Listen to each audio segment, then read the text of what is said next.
Hello everyone, আসসালামু আলাইকুম। আশা করছি সবাই অনেক বেশি ভালো আছেন। আলহামদুলিল্লাহ, আমরাও ভালো আছি। সিম্পলি মনি চ্যানেলে সবাইকে আরও একবার স্বাগতম। আমার ভিডিওটি যারা দেখছেন তাদেরকে অসংখ্য ধন্যবাদ, কারণ আপনারা পাশে না থাকলে আমি এগিয়ে যেতে পারবো না। আপনাদেরকে সাথে নিয়ে আমি এগিয়ে যেতে চাই। আজকের ব্লগটি একটু অন্যরকম।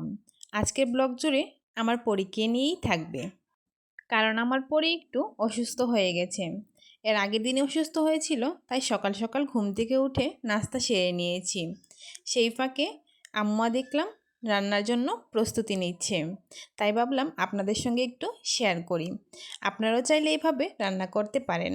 আজকে ঝাল ঝাল করে ফার্মের মুরগি রান্না করে নিল। চাইলে আপনারাও এইভাবে রান্না করে নিতে পারেন। আমরা সবাই যার যার মতো করে মুরগির রেসিপি রান্না করি, তবে আপনারা চাইলে এইভাবে রেসিপিটি একবার হলে ট্রাই করে দেখতে পারেন। তরকারি কালার দেখলেই বোঝা যায় তরকারিটি কেমন স্বাদ হবে। আপনারা এইভাবে অবশ্যই ট্রাই করে দেখবেন, অবশ্যই ভালো লাগবে। আম্মা এখানে মুরগি কেটে পরিষ্কার করে ধুয়ে এটাকে ভালো করে ভেজে নিয়েছে, একদম লাল লাল করে ভেজে নিয়েছে, একটু কড়া ভেজেছে, যার কারণে মুরগি খেতে পরে অনেক বেশি ভালো লাগে এবং তরকারিটাও অনেক ভালো হয়। শুরুতেই বলেছিলাম আজকের পুরো ব্লগ জুড়ে আমার মেয়েই থাকবে। হ্যাঁ, তার আগে চলুন আজকের ওই রেসিপিটি দেখে নিই। মুরগি ভেজে রাখা তেলে 2 টেবিল চামচ পেঁয়াজ বাটা, রসুন বাটা, আদা বাটা, এগুলো ভালো করে দিয়ে মিশিয়ে নেব। তরকারির স্বাদই হয় মশলাতে, পরিমাণ মতো মশলা দিতে পারলে ভালো স্বাদ আসবেই। আমার আম্মা এখানে 3টি মুরগি নিয়েছিল এবং 3টি মুরগির পুরোটাই রেঁধে ফেলেছে। আজকে আমাদের বাসায় মানুষও অনেক বেশি, যার জন্য 3টি মুরগিই লাগবে। তারপর এখানে দিয়ে দেব ধনিয়ার গুঁড়ো, হলুদের গুঁড়ো, জিরের গুঁড়ো এবং মরিচের গুঁড়ো, স্বাদ মতো লবণ।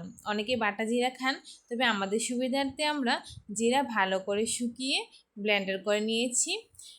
তারপর দিয়ে দেব এখানে তেজপাতা, দারুচিনি ও এলাচ। আম্মা এখানে ঘরে থাকা মশলা দিয়েই মুরগির রেসিপিটি রান্না করেছেন। আপনারাও চাইলে এইভাবেই রান্না করতে পারেন। ঘরে থাকা মশলা দিয়ে গরম মশলা ও যা যা মশলা প্রয়োজন তা দিয়েই রান্না করতে পারেন। অন্যান্য রাঁধুনির মুরগির প্যাকেট আছে মশলার, ওইগুলো বেশি স্বাদের জন্য দেওয়া হয়, তবে এইভাবে দিলে ওই প্যাকেটের মশলার স্বাদকেও হার মানিয়ে দেবে। তারপর আমার এখানে মশলাটা কষে এসেছে, এই জন্য ভেজে রাখা সব মুরগিগুলো দিয়ে দিচ্ছে। তারপর ভালো করে নেড়েচেড়ে মেশাতে হবে, যাতে করে মুরগির এপিট ভালো করে ভিজে যায় এবং এটাকে বেশ কিছুক্ষণ রান্না করতে হবে। চুলায় দিয়ে রেখেছে, এখন বেশ কিছুক্ষণ রান্না হবে। এই যে দেখুন কি সুন্দর বলক উঠছে, দেখতে কত ভালো লাগছে, তাই না? তো আরও বেশি মজা হয়েছিল। তারপরে এখানে 5 থেকে 7-8টা কাঁচামরিচ দিয়ে দিয়েছে। কাঁচামরিচ তো জানেনই, তরকারিতে দিলে তার স্বাদ আরও বেশি গুণ বেড়ে যায়। তারপর ভালো করে নেড়েচেড়ে মিশিয়ে দিচ্ছে। মাশাআল্লাহ, খেতেও অসাধারণ হয়েছিল মুরগির রেসিপিটি। যেটা দেখতে ভালো হয়, খেতেও অবশ্যই ভালো হয়। আগে তো দর্শনদারি, তারপর তো গুণ বিচারি, কথাটি সত্যি। দেখতে যেমন ভালো হয়েছে, খেতেও অসাধারণ হয়েছিল। আপনারা অবশ্যই এইভাবে রেসিপিটি ট্রাই করবেন এবং কমেন্টে জানাবেন। কোনো প্রশ্ন থাকলে অবশ্যই কমেন্ট করে জানাবেন, আমি তাদের নাম সহকারে পরের ভিডিওতে বলে দেব। আমি এখানে দুপুরের খাওয়া দাওয়া শেষ করে চলে গিয়েছিলাম ডাক্তারের কাছে আমার মেয়েকে নিয়ে। আমার মেয়ে 2-3 দিন যাবৎ বমি বমি করছিল, খাবার পরেই সে বমি করছে, কোনো কিছুই মুখে নিতে চাচ্ছে না। তারপর চলে গেলাম ডাক্তারের কাছে, আমার প্রিয় শহর ব্রাহ্মণবাড়িয়াতে। ডাক্তারের ওইখানে গিয়ে দেখি অনেক ভিড় ছিল। তারপর একটু ডাক্তারের ওইখানে লম্বা সিরিয়ালের পর আমিও সিরিয়াল দিয়ে দিলাম। তারপর চলে গেলাম ঘুরতে, কারণ এতক্ষণ বসে থেকে তো কোনো মানে নেই, আর আগেও সিরিয়াল দেবে না।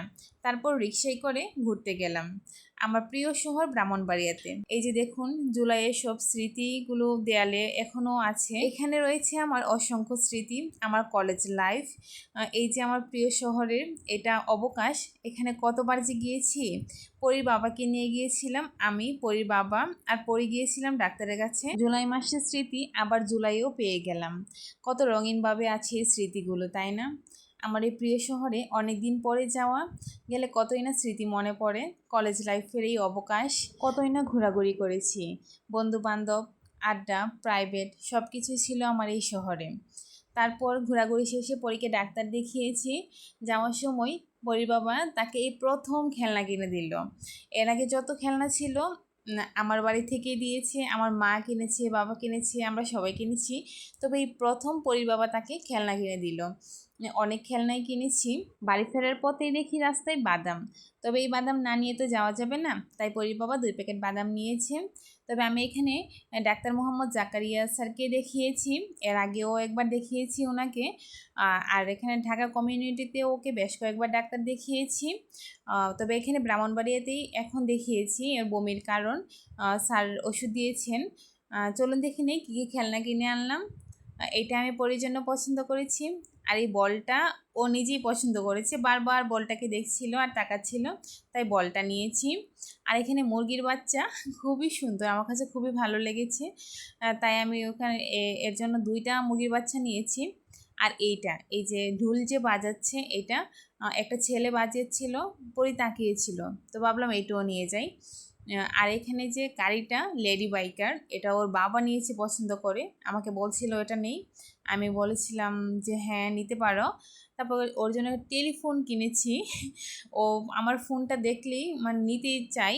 আসলে সবার সাথে ভিডিও কলে কথা বলতে বলতে ফোন দেখলে ইচ্ছে করে ওর ফোনে কথা বলতে, তাই বলেছি যে এখানে নাও, এটা চাপো, এটা দিয়ে কথা বলো। তবে এটাও নিতে চাচ্ছিল না। তো এই কিনেছি। বাড়ি ফিরে আবার ওকে এগুলো দেখাচ্ছি। ওর যখন কিনে ব্যাগটা ওর হাতে দিচ্ছিলাম, ও একদম খুব তাড়াতাড়ি করে ব্যাগটা নিয়েছিল, খুবই রিয়েকশন দিচ্ছিল। মাশাল্লাহ। এখানে এই যে লাউ ছিল, তিতকরলা ছিল, ঢেঁড়স ছিল, বেগুন ছিল, কাঁচা পেঁপে ছিল, মাছ ছিল, এর ভিতরে একটা ঝুড়ি ছিল, সাথে একটা বাস্কেট ছিল। তো আমি ওকে এগুলো দেখাচ্ছিলাম। খেলনা কেনার সময় ওর বাবা বলছিল আরও কী কী নিবে নাও। তো আমি ভাবলাম আর নেওয়ার প্রয়োজন নেই, আজকে এতটুকুই, এতেই ও খেলুক, তারপর আবার আসলে না হয় নেওয়া যাবে। তার চেয়েও বড় কথা, আলহামদুলিল্লাহ ডাক্তার দেখানোর পর ডাক্তার বলল যে তেমন কোনো সমস্যা নেই, গরমের কারণে বমি হচ্ছে, তারপরও একটি বমির ওষুধ দিয়েছে, সব কিছু ঠিক আছে, ভয়ের কিছু নেই। কিন্তু মার আসলে চিন্তা অনেক বেশি হয়, আর আমার আম্মা আব্বা তার চেয়েও বেশি চিন্তা করে কেন জানি তাদের নাতনির জন্য। অনেক বেশি মানে একটু কিছু হলেই একদম ঘাবড়ে যায়, কি করবে কি না, খুবই তাড়াহুড়া করে। তার জন্য এত কিছু, মা না হলেও আসলে বোঝা যায় না যে সন্তান আসলে কতটুকু প্রিয়। সব বাবা মারাই হয়তো এইরকম। তো আমি ওকে খেলনাগুলো দিয়ে খেলা দিচ্ছিলাম, ও মাশাআল্লাহ খুব সুন্দরভাবে খেলছিল। আমার ভিডিওটি যদি ভালো লেগে থাকে তাহলে অবশ্যই লাইক করবেন, কমেন্ট করে কোনো কিছু জানাতে ভুলবেন না, আর অবশ্যই সাবস্ক্রাইব করে পাশে থাকবেন। আসসালামু আলাইকুম।